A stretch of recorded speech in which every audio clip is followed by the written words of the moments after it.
Hello बच्चों, आप सभी का इस यूट्यूब चैनल में स्वागत है। और आज के हम लोग इस वीडियो में कक्षा 8 के विज्ञान विषय का जो पहला चैप्टर है जिसका नाम है कोशिका, इसको इंग्लिश में सेल्स भी बोलते हैं। तो आज हम लोग इस चैप्टर के कुछ वस्तुनिष्ठ प्रश्न को हल करेंगे, मीन्स ऑब्जेक्टिव क्वेश्चन को देखेंगे। और आप लोग से भी अनुरोध है कि आप भी कलम कॉपी लेकर बैठे। और जो भी बच्चे इस वीडियो को पहली बार देख रहे हैं, सबसे पहले इस चैनल को सब्सक्राइब कर ले, साथ ही बेल आइकन को प्रेस कर दे ताकि हमारे द्वारा कोई वीडियो अपलोड किया जाए उससे उसका जो नोटिफिकेशन है सबसे पहले आप लोगों तक पहुंचे और आप उसका लाभ उठा सके। तो चलिए हम लोग एक एक करके इसका कुछ ऑब्जेक्टिव क्वेश्चन की ओर देखेंगे और जानेंगे कि इसका आंसर क्या होगा। ठीक है, तो जो हमारा पहला जो ऑब्जेक्टिव क्वेश्चन है, पहला ऑब्जेक्टिव क्वेश्चन है केंद्रक में कौन सा द्रव पाया जाता है। ऑप्शन नंबर है केंद्रक द्रव, बी में केंद्रिका द्रव, सी में कोशिका द्रव और डी में रसदानी। तो आप लोगों को बता दो बच्चे, इसका जो सही आंसर होगा ऑप्शन नंबर ए सही आंसर होगा, केंद्रक द्रव। केंद्रक में कौन सा द्रव पाया जाता है, तो केंद्रक द्रव पाया जाता है। क्वेश्चन नंबर सेकेंड है कि जंतु कोशिका में क्या अनुपस्थित होता है। आप लोग पढ़े होंगे जंतु कोशिका और पादप कोशिका। पादप कोशिका में क्या क्या होता है, जंतु कोशिका में क्या क्या होता है, उसमें से यहाँ पे आपको बताना है कि जंतु कोशिका में क्या अनुपस्थित होता है, मतलब जंतु कोशिका में से क्या नहीं पाया जाता है। ऑप्शन नंबर है कोशिका झिल्ली, बी में केंद्रक, सी में कोशिका भित्ति और डी में जी द्रव। तो बच्चों आप लोगों को बता दूं कि इसमें जो जंतु कोशिका होती है उसमें कोशिका भित्ति नहीं पाई जाती है, इसलिए इसका ऑप्शन नंबर सी जो सही आंसर होगा क्वेश्चन नंबर 2 का। नेक्स्ट हम लोग अगला क्वेश्चन तीसरा नंबर क्वेश्चन पढ़ेंगे। और तीसरा नंबर क्वेश्चन है कि क्लोरोप्लास्ट किसमें पाया जाता है। आपको बताना है कि ये क्लोरोप्लास्ट किसमें पाया जाता है। ऑप्शन नंबर ए है जंतु कोशिका में, बी में पादप कोशिका या पौधे कोशिका में, है ना, पौध कोशिका में, और ऑप्शन नंबर सी में है दोनों में, और डी में है किसी में भी नहीं। तो बच्चों इसका जो सही आंसर होगा ऑप्शन नंबर बी सही आंसर होगा, पौध कोशिका में, है ना। क्लोरोप्लास्ट पादप कोशिका में पाया जाता है, मीन्स पेड़ पौधों में क्लोरोप्लास्ट पाया जाता है। ठीक है।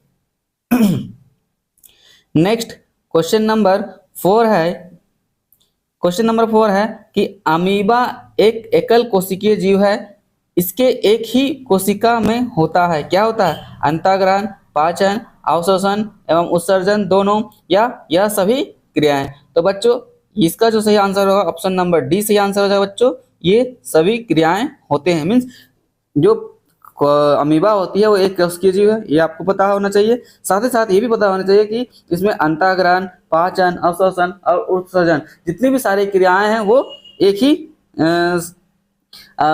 जीव में होती है, सब, है ना। नेक्स्ट अगला क्वेश्चन, क्वेश्चन नंबर 5 है बच्चों। क्वेश्चन नंबर 5 है कि सर्वप्रथम कोशिका की खोज किसने की। तो ये VVI आपको लगा लीजिए कि ये सबसे महत्वपूर्ण क्वेश्चन है। तो ये कोशिका की खोज किसने की, तो ऑप्शन में Robert Hooke, Charles Darwin, John Mendel और एरिस्टोटल। ठीक है, तो ऑप्शन नंबर इसका सही आंसर हो जाएगा, रॉबर्ट हुक ने किया था। ठीक है, जो कि 1665 ईस्वी में किया था। ठीक है, याद रखिएगा।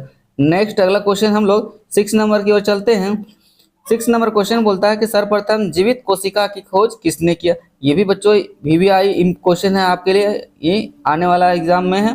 तो ऑप्शन नंबर है रॉबर्ट हुक, बी में एंटोन वान लेवेनहॉक और सी में एरिस्टोटल, डी में जॉन मेंडल। तो बच्चों इसका जो सही आंसर है ऑप्शन नंबर इसका बी सही आंसर हो जाएगा। बच्चों एंटोन वान लेवेनहॉक ने सबसे पहले जीवित कोशिका की खोज की थी, लेकिन जो मृत कोशिका की खोज कौन की थी, तो रॉबर्ट हुक ने की थी, जो कि 1665 ईस्वी में की थी। ठीक है, नेक्स्ट हम लोग अगला क्वेश्चन 7 नंबर की ओर चलते हैं। 7 नंबर क्वेश्चन है बच्चों, सजीवों के शरीर, देखिए सजीवों के शरीर की सबसे छोटी संरचनात्मक और क्रियात्मक इकाई को क्या कहते हैं। ऑप्शन नंबर है कोशिका, बी में है अंग तंत्र, सी में है उत्तक और डी में है अंग। तो बच्चों इसका जो सही आंसर हो जाएगा ऑप्शन नंबर ए इसका सही आंसर हो जाएगा, कोशिका, है ना। बिल्कुल आप लोगों ने सही जवाब दिया है, कोशिका।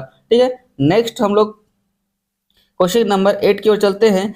8 बोलता है इनमें से आकार में सबसे छोटी कोशिका किसकी होती है, मीन्स जो ऑप्शन दिया हुआ उसमें से सबसे छोटी कोशिका किस जीव की होती है। पहला है शुतुरमुर्ग का अंडा, बी में माइकोप्लाज्मा, सी में अमीबा और डी में पेशीय कोशिका। तो बच्चों इसका जो सही आंसर हो जाएगा ऑप्शन नंबर बी सही आंसर हो जाएगा।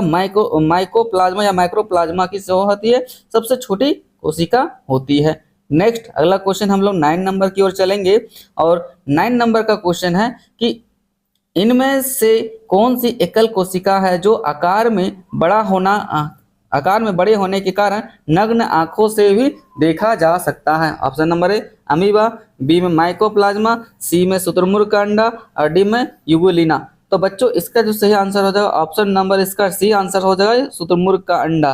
ठीक है, ये इतनी बड़ी कोशिका होती है जो हमने आंखों से भी देख सकते हैं। ठीक है, नेक्स्ट क्वेश्चन हम लोग 10 नंबर की ओर चलते हैं।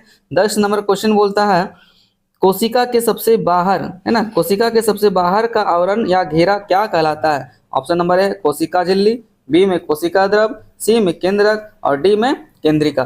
तो बच्चों इसका जो सही आंसर हो जाएगा ऑप्शन नंबर ए सही आंसर हो जाएगा बच्चों कोशिका झिल्ली। ठीक है, कोशिका के सबसे बाहरी आवरण को क्या बोलते हैं, कोशिका झिल्ली बोलते हैं। ठीक है, अगला क्वेश्चन आप लोग देखिए, अगला क्वेश्चन आप 10 नंबर हो गए यहाँ पे और हम लोग चलते हैं आगे 11 नंबर की ओर। तो 11 नंबर क्वेश्चन है बच्चों, 11 नंबर क्वेश्चन है,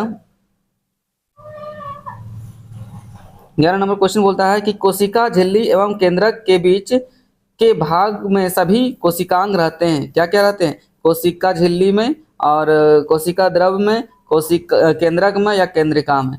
तो बच्चों इसका जो सही आंसर हो जाएगा ऑप्शन नंबर बी सही आंसर हो जाएगा बच्चों कोशिका द्रव में सभी अंग रहते हैं। ठीक है, कोशिका के अंदर में। 12 नंबर क्वेश्चन है बच्चों, 12 नंबर क्वेश्चन है कि कोशिका का सर्वप्रथम कब देखा गया, है ना। तो आपको बता चुके इसका आंसर पहले, तो इसका डायरेक्ट आंसर हो जाएगा 1665 ईस्वी में। ठीक है, तो कोशिका को सबसे पहले कब देखा गया था, तो 1665 ईस्वी में देखा गया था, जो कि रॉबर्ट हुक के द्वारा, है ना, रॉबर्ट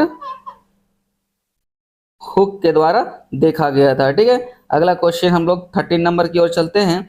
13 नंबर क्वेश्चन है बच्चों कि सूक्ष्म जीवों एवं कोशिकाओं को देखने के लिए उपयोग विशेष यंत्र क्या है ना। मीन्स सूक्ष्म जीव या कोशिकाओं को देखने के लिए सबसे उपयोगी विशेष यंत्र क्या है, मतलब किस यंत्र के द्वारा से हम छोटे छोटे माइक्रो ऑर्गेनिज्म को देख सकते हैं। ऑप्शन नंबर ए है सूक्ष्मदर्शी, बी में है टेलीस्कोप, सी में है पेरिस्कोप और डी में है चश्मा।